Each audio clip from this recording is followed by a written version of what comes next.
Hello, কি করবো বলো? তোমরা ঘুমাচ্ছিলাম, তুমি তো বেল বাজিয়ে তুলে দিলে। বাবা আজকে যার বার্থডে সে তার এই অবস্থা, এসো এসো রেডি হবো, চলো তুমি বসো। নিয়ে বসে পড়েছি। আর কোথায় আছি?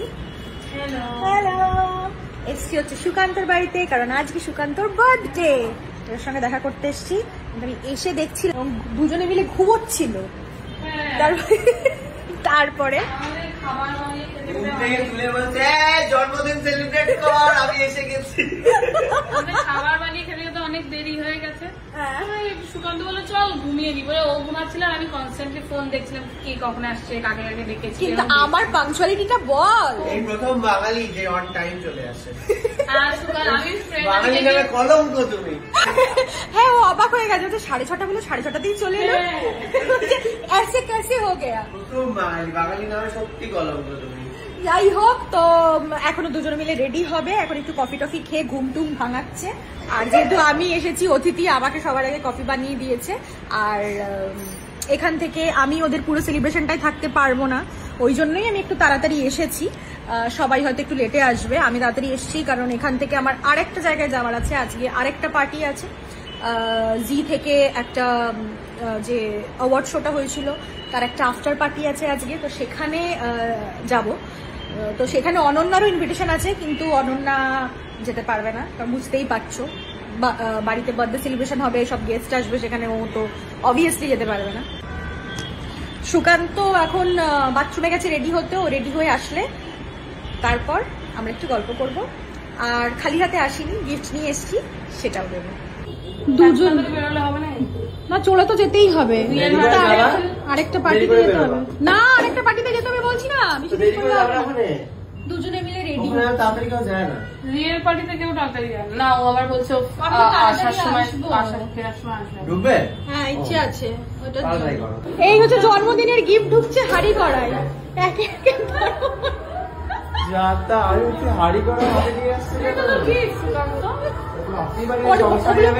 ওগুলো কি ফাঁকা আছে না, ওর মধ্যে কিছু আছে? তোরা কি এখন রান্না করবি? করতেই পারে, কি করবে আমি জানি না। নাকি তুমি রান্না করবে? কে রান্না করবে? দেখা যাক, দেখা যাক। শাশুড়ি জামাইয়ের জন্য রান্না করে না বৌমা রান্না করে? কি বৌমা রান্না করবে নাকি? না, সকালবেলা করা হয়ে গেছে, পায়েস বানিয়ে খাইয়েছি, পনির বানিয়ে খাইয়েছি। আরে লাভলি, দারুণ ব্যাপার। Happy birthday! Thank you. আমরা কিরকম অদ্ভুতভাবে ম্যাচিং হোয়াইট করে এসেছি, যদিও কোনো ডিসকাশন ছাড়া। হ্যাঁ, কিন্তু হয়ে গেছে। ওর কোনো থিমও ছিল না। এটা ভারী ভারী গিফট দিয়েছে, না খুব ওয়েট। বাবা এভাবে ইট ফিট দিয়ে দিতে পারি, কিন্তু মানে ভালো ভারী, কিন্তু মানে ইট টিট র‍্যাপ করে দিয়ে দিলাম। ভালো হচ্ছে। গিফট আনবক্সিং এ আরেকটা ব্লগ আসবে, সবাই দেখবে কে কি গিফট দিয়েছে, আর এবারে নোট করে রাখবো। আগেরবার তোমার গিফট আমরা বুঝতে পারিনি। হ্যাঁ, আমার গিফট আমি বলিও তো নি, পরে বলেছি যে ওটা আমি দিয়েছি। অডিয়েন্সরা পরে দেখবে, আমরা এখন দেখেন। হ্যাঁ, কি করে দেখবে? দেখে নে, ও খুলে দেখে নেবে। র‍্যাপ করতে আনবক্সিং হবে এগুলো প্রপার। আর তারপরে আমরা মনে করলো যে তোমার গিফটটা পরে ও আবার দিদি নাম্বার মানে আমাকে পাঠিয়েছিলাম, ওটা ছবিও পাঠিয়েছিল, পরে খুব সুন্দর লাগছে। ওটাই সবথেকে সুন্দর ছিল অ্যাকচুয়ালি, ওই দিদিটা যেগুলো সেট পেয়েছি। ওকে পরে ভালোও লাগছিল, কারণ ও একটু স্লিক করতে ভালোবাসে, এটা আমি লক্ষ্য করেছি। আমি ওই জন্যই ওরকম ইউনিক ছিল পুরো জিনিসটা।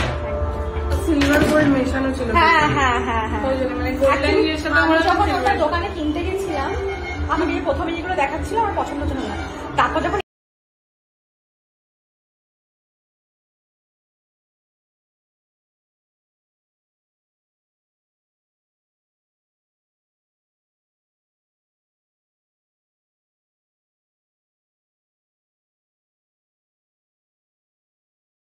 নাম লিখিয়ে এন্ট্রিটা করে আবার চলে গেছে, আবার চলে যাচ্ছি অন্য একটা পার্টিতে। সেখান থেকে ফেরার পথে এখানে একবার আমার আসার ইচ্ছে আছে, ওখানে কখন বেরোচ্ছি তার উপর ডিপেন্ড করছে। আমি থেকে বার্থডে বয়কে রেডি করিয়ে বেরোলাম, যাতে বাকি গেস্টরা এসে বার্থডে বয়কে রেডি হয়ে দেখতে পারে। নাহলে কিন্তু ওরা ঘুমোতো। হ্যাঁ একদম, আমি ঠিক টাইমে এসে অ্যালার্মের কাজটা করে দিয়েছি।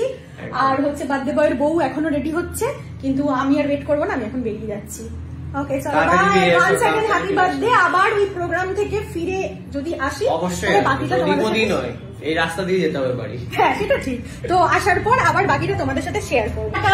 আমি বেরিয়ে যাচ্ছি, ভালো করে রেডি হও, তারপরে তোমার সাজগোজটা দেখবো পার্টিতে কি কি হলো একদম।